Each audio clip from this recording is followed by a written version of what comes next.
नमस्कार, स्वागत है आप सभी का बनो अपना फाइनेंस मिनिस्टर में। और मैं हूं आपके साथ कविता थपलियाल। आज बुधवार का दिन है और हर बुधवार को हम लेकर आते हैं विमेंस वेडनेसडे, हमारी एक खास पेशकश जहां पर महिलाओं को हम देते हैं मार्गदर्शन उनके इन्वेस्टमेंट पोर्टफोलियो पर। और अगर आप वो ऐसी महिलाएं हैं जिन्होंने अभी तक इन्वेस्टमेंट की शुरुआत ही नहीं की है या समझना चाहती हैं और उसके बाद शुरू करना चाहती हैं, तो उसके लिए भी ये शो आपके लिए काम का होगा, क्योंकि हम आपको बताते हैं आपके लिए सही रणनीति और सही निवेश के विकल्प। आज हमारे साथ खास मेहमान भी जुड़ गए हैं, कर्नल संजीव गोविला रिटायर्ड, साथ ही सीएफपी सीईओ हम फौजी इनिशिएटिव्स। आपका स्वागत है विमेंस वेडनेसडे में, हमारी ये खास पर्सनल फाइनेंस की पेशकश जहां पर केवल महिलाओं को हम बताते हैं, सिखाते हैं कि कैसे one step at a time, एक एक कदम लेकर वो आगे बढ़ सकती हैं, अपनी फाइनेंशियल लाइफ को बेहतर बना सकती हैं, उसकी बागडोर अपने हाथ में ले सकती हैं।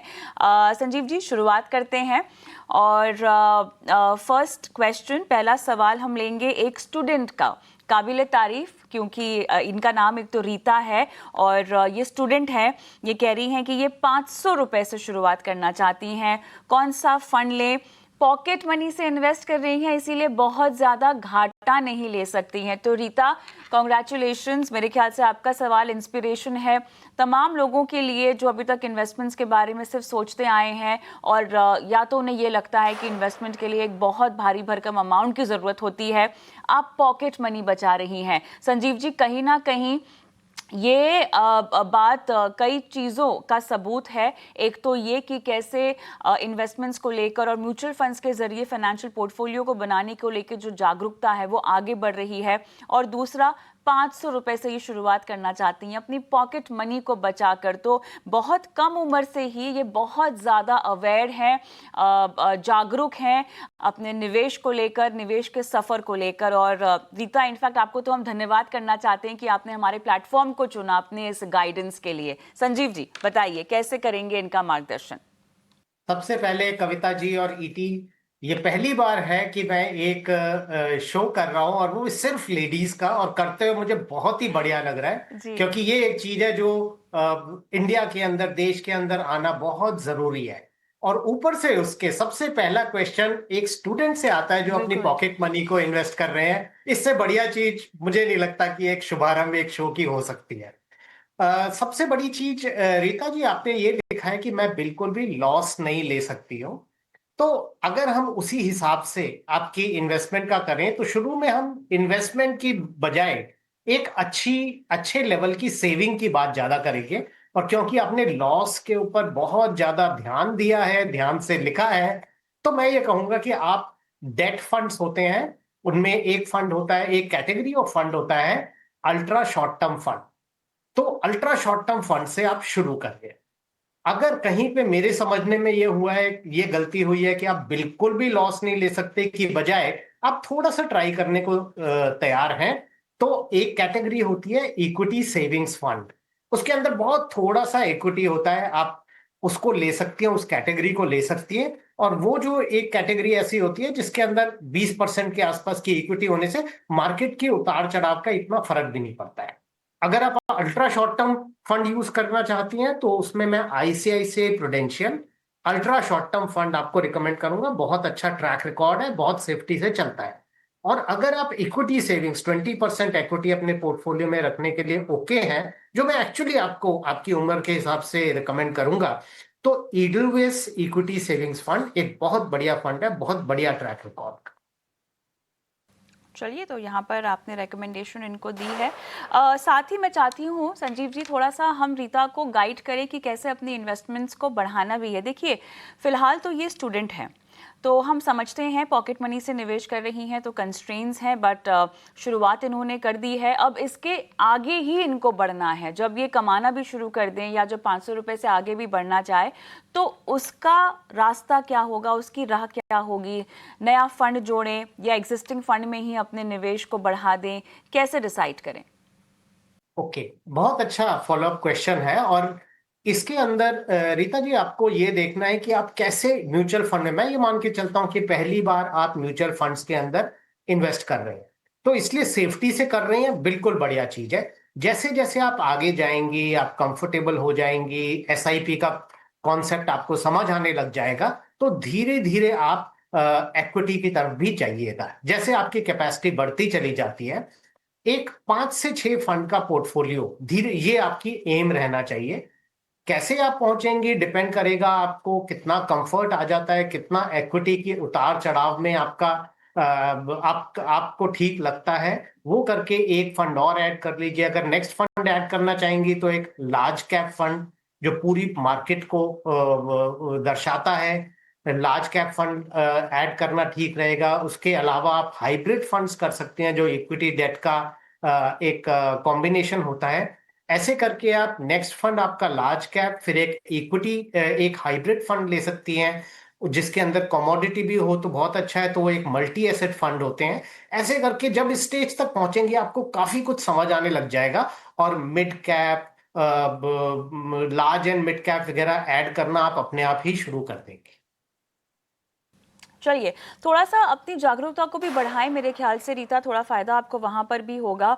हमारे जैसे प्लेटफॉर्म ऑब्वियसली है सहायता के लिए, बट अगर आप अपनी लेवल पर भी थोड़ा सा होमवर्क करें तो मेरे ख्याल से आने वाले समय में आपको इससे फ़ायदा ही होगा। एंड प्लीज़ नॉइज़ से दूर रहें और इंफॉर्मेशन बोम्बार्डिंग से दूर रहें, बिकॉज यूथ मेरे ख्याल से कहीं ना कहीं यहीं पर डिस्ट्रैक्ट हो जाता है और गलत फैसले अपने पैसों को लेकर, अपने निवेश को लेकर ले लेते हैं।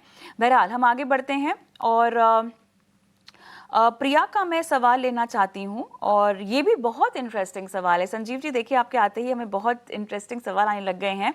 प्रिया यूपी से हैं और इन्हें अचार का बिजनेस शुरू करना है, और कितने पैसे लगेंगे, और पूछ रही हैं क्या लोन भी लेना होगा।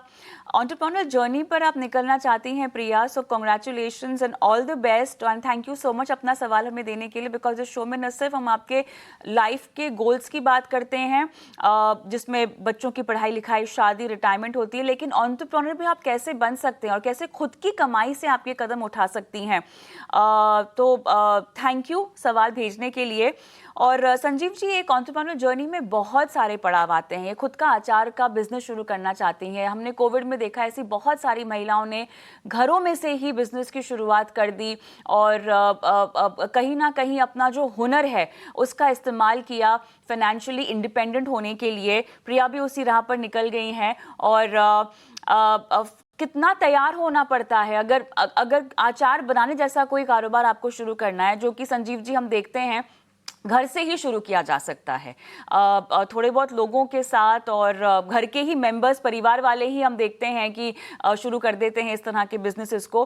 तो लो कॉस्ट है, लेकिन प्रिया को अब कैसे फाइनेंशियली हमें तैयार करना होगा, इसके लिए क्या क्या स्टेजेस आएंगे?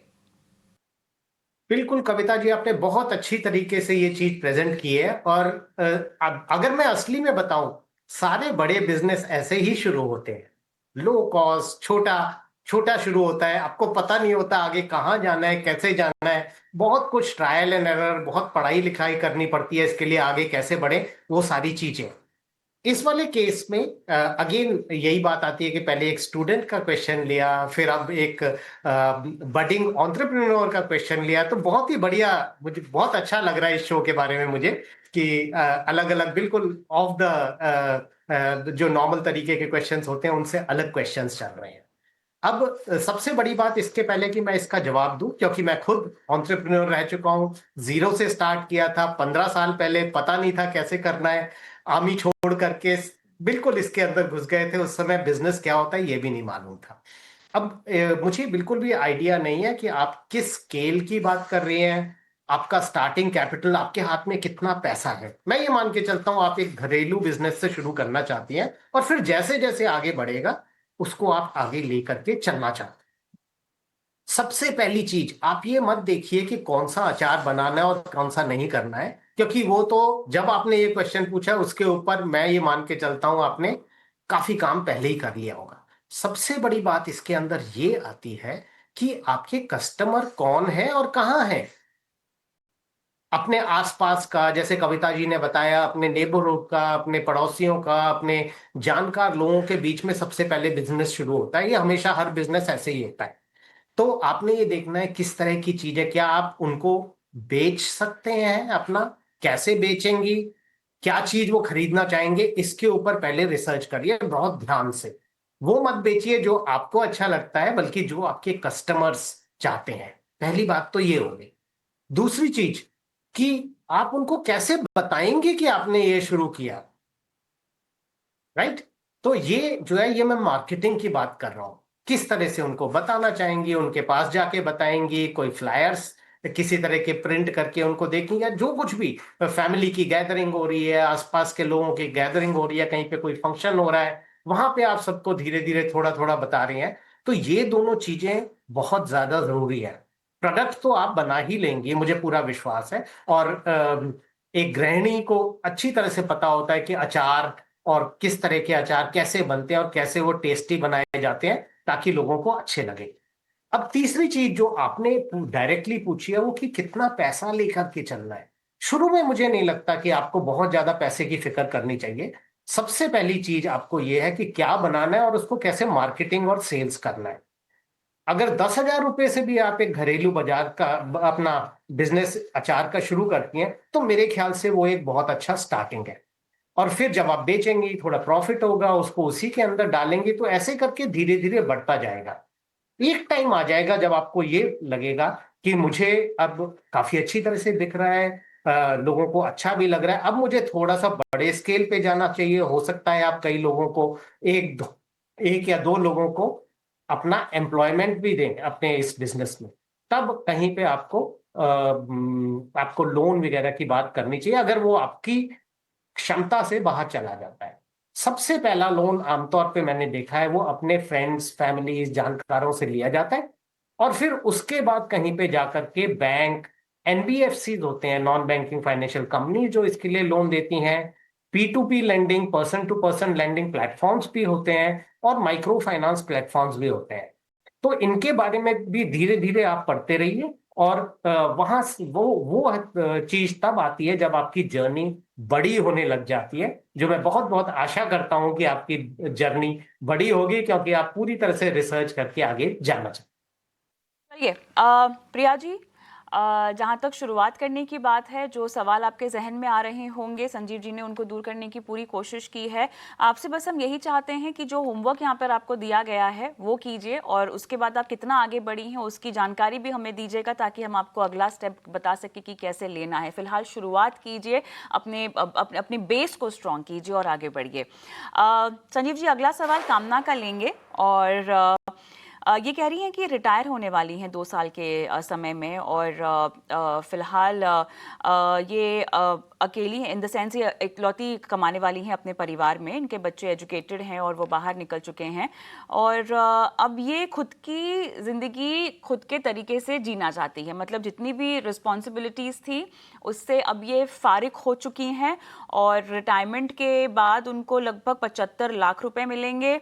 इनके पास एफडी है 30 लाख की, और रिटायरमेंट के बाद की ज़िंदगी का प्लान ये है इनका कि इनको घूमना है, फिरना है और मौज करनी है, जो अब तक नहीं कर पाई है। और मेरे ख्याल से अधिकतर लोगों का जो इस स्टेज में है फिलहाल, यही सपना है कि रिटायरमेंट के बाद सुकून की ज़िंदगी हमें जो है वो जीनी है। अब वो कह रही हैं कि 30 से 40 हज़ार रुपये हर महीना उनको लगेगा।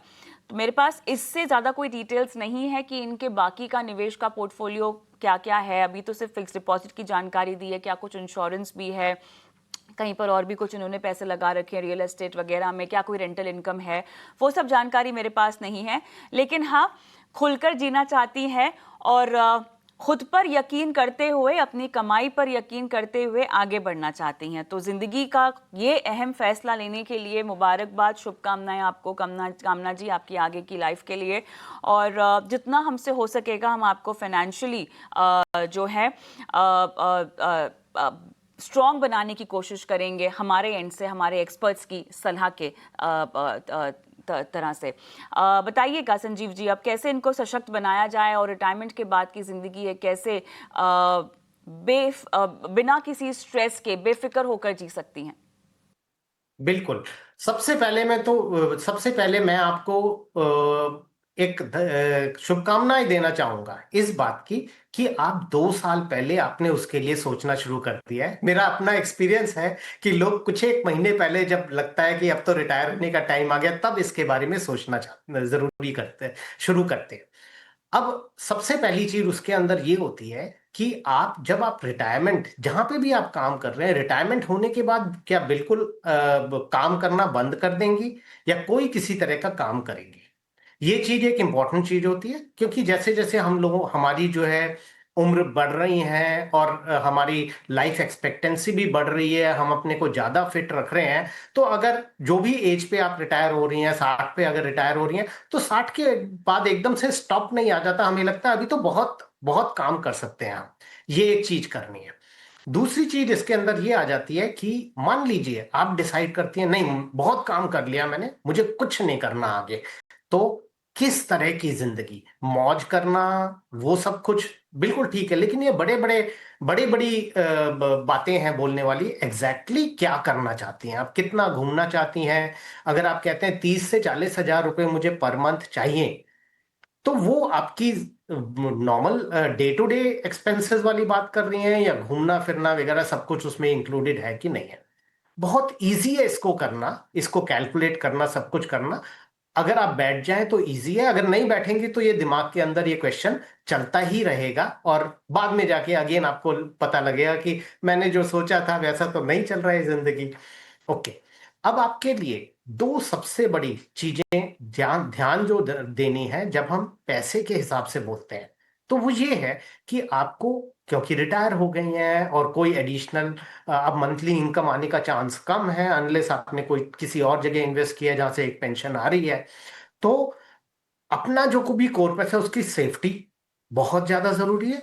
लेकिन दूसरी साइड में इसका उल्टा एस्पेक्ट, कि आपने अपने पैसे को, जो आपका 75 लाख आपको पेंशन का मिलना है, पेंशन वाली साइड से मिलना है, और 30 लाख का आपका एफडी है, मिला के 1 करोड़ 5 लाख हो जाते हैं।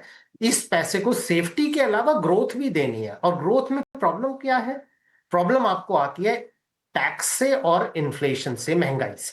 महंगाई जो बढ़ रही है और टैक्स जो बढ़ रहा है, इन दोनों को मिला के जो पैसे के ऊपर नेगेटिव इफेक्ट आता है, आपने उसको भी उससे भी आगे अपने पैसे को लेके जाना है। तब डिपेंड, तो फर्क नहीं पड़ता आप 80 साल, 90 साल, 100 साल कितने की जिंदगी जीती हैं, ठीक से प्लान किया तो आपका ये पैसा आपको अच्छी तरीके से चला सकता है। अब किस तरह से इसमें जाना चाहिए? पहली चीज आती है इमरजेंसी फंड। मेरे हिसाब से आपका करीब करीब 5 लाख रुपए का इमरजेंसी फंड होना चाहिए एक। और क्योंकि आप ऑलरेडी एफडीज में जा रही हैं, एफडीज पे आपको विश्वास लगता है, तो आपको 1 1 लाख के 5 एफडी बैंक में करने चाहिए। जब भी कोई इमरजेंसी किसी भी तरह की आती है, और जो बता करके नहीं आती है, अगर आप ऑनलाइन एफडी करने में सक्षम हैं तो ऑनलाइन एफडी कीजिए, क्योंकि ऑनलाइन एफडी उसी हिसाब से एकदम से 15 मिनट में टूट भी जाते हैं। 1 1 लाख के 5 एफडी क्यों? अगर आपको एकदम से कह लीजिए 50 हजार की जरूरत है तो एक ही एफडी तोड़ा, 1.5 लाख की जरूरत है तो आपने दो एफडी तोड़े, सारा एफडी नहीं तोड़ना पड़ेगा। दूसरी चीज जो कविता जी ने वो शब्द बोला, इंश्योरेंस। अब आप देखिए कि आपको क्या कोई इंश्योरेंस की जरूरत है, आपके ऊपर कोई डिपेंडेंट नहीं है, तो लाइफ इंश्योरेंस की तो लगता नहीं है मुझे जरूरत है। लेकिन हेल्थ इंश्योरेंस की डेफिनेटली जरूरत है, होम इंश्योरेंस की आपको डेफिनेटली जरूरत है, और एक होता है क्रिटिकल इलनेस कवर, वो भी आपको लेना चाहिए। तीन इंश्योरेंसेस बहुत इंपॉर्टेंट हो जाते संजीव संजीव जी एक सवाल। संजीव जी, इंश्योरेंस पर एक सवाल। इनकी उम्र, ये वरिष्ठ नागरिक भी हैं, तो अब ऐसे में कितना आसान होगा मिलना? मुश्किलें नहीं आएंगी? मिलेगा इनको? इनकी हेल्थ हिस्ट्री हमको पता नहीं है, तो अब कैसे आगे बढ़ा जाए? इनको ये कवर्स जो है अभी जब सर्विस में है तब ले लें।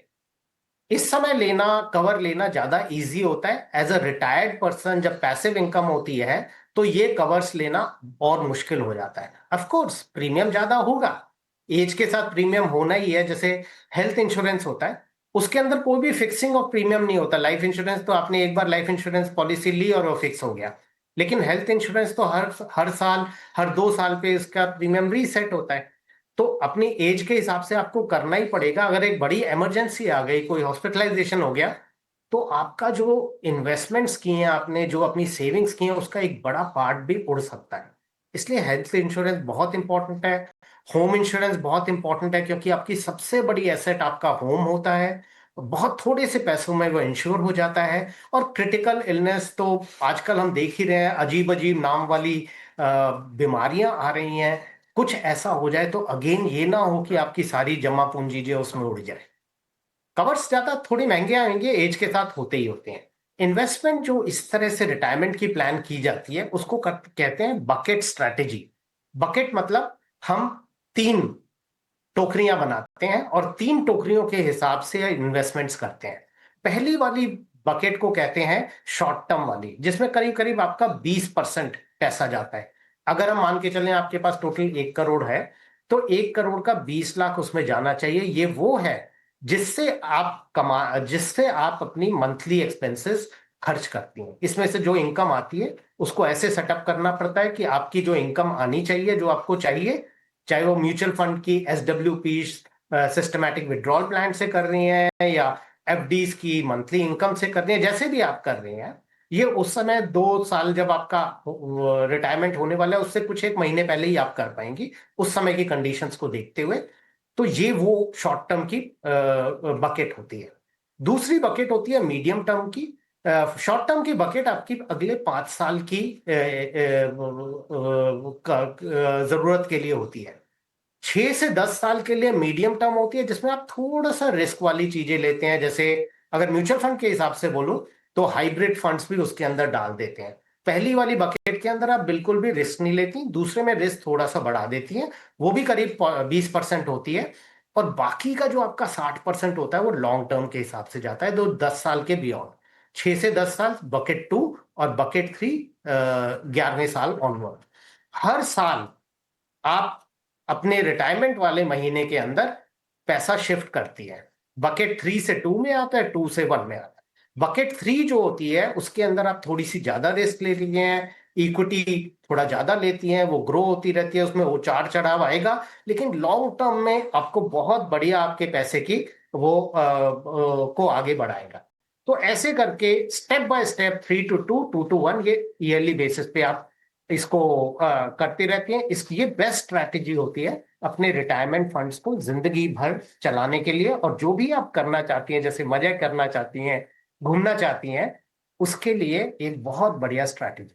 राइट, चलिए, मेरे ख्याल से सवाल बहुत थे लेकिन काफ़ी विस्तार से, क्योंकि हमें फाइनेंशियल प्लानिंग करनी होती है महिलाओं की, और क्योंकि अधिकतर महिलाएं पहले फेज़ में होती हैं अपनी इन्वेस्टमेंट्स की, जहां पर वो समझ ही रही होती हैं स्ट्रैटेजीज़ के बारे में और इन्वेस्टमेंट इंस्ट्रूमेंट्स के बारे में, तो इसीलिए भी हम विस्तार से समझाइश देते हैं। और इसीलिए आज हमारा समय यहीं पर समाप्त होता है संजीव जी, लेकिन आप जुड़े, मार्गदर्शन दिया, अपनी सलाह दी, गाइडेंस दी, बहुत बहुत धन्यवाद सर अपना कीमती समय आज देने के लिए।